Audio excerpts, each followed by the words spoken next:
आइए हम लोग जानते हैं एक भीतरी रहस्य को। सीता माता जनक की बेटी होने से पहले रावण की पुत्री कैसी थी? इस रहस्य को जानने के लिए वीडियो से आप लोग जुड़े रहे। वीडियो के माध्यम से आप लोग को जानकारी दे देंगे। देवी सीता मिथिला के राजा जनक की ज्येष्ठ पुत्री थी, इसलिए उन्हें जानकी भी कहा जाता है। उनकी माता का नाम रानी सुनैना था। जनक नंदनी माता सीता का जन्म कैसे हुआ, क्या है जन्म की पौराणिक कहानी, इस संबंध में अलग अलग कहानियां मिलती है। आइए जानते हैं कि माँ सीता का जन्म कैसे हुआ और वो रावण की पुत्री कैसी थी। वाल्मीकि रामायण के अनुसार एक बार मिथिला में बहुत भयंकर सूखा पड़ने से राजा जनक बेहद परेशान थे। तब इस समस्या से छुटकारा पाने के लिए उन्हें एक ऋषि से यज्ञ करने की और धरती पर हल चलाने का सुझाव दिया।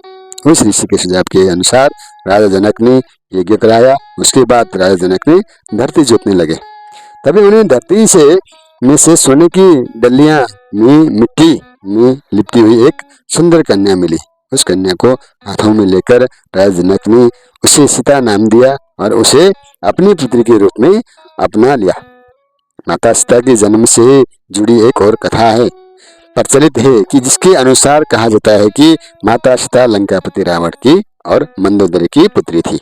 इस कथा के अनुसार सीताजी देववती नाम की एक स्त्री का पुनर्जन्म था। देववती विष्णु जी की परम भक्त थी और वो उन्हें पति के रूप में पाना चाहती थी। इसलिए भगवान विष्णु को प्रसन्न करने के लिए देववती ने कठोर तपस्या की। कहा जाता है कि एक दिन रावण वहां से निकल रहा था जहां देववती तपस्या कर रही थी और देववती की सुंदरता को देखकर रावण उस पर मोहित हो गया।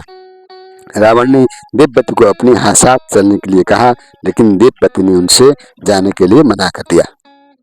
देववती के मना करने पर रावण को क्रोध आ गया और उसने देववती के साथ दुर्व्यवहार किया और करना चाहा।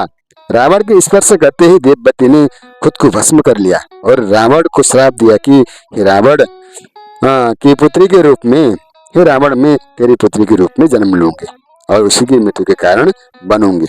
कुछ समय बाद मंदोदरी ने एक कन्या को जन्म लिया, लेकिन देववती के श्राप से भयभीत रावण ने जन्म लेते ही उस कन्या को सागर में ले जाकर फेंक दिया।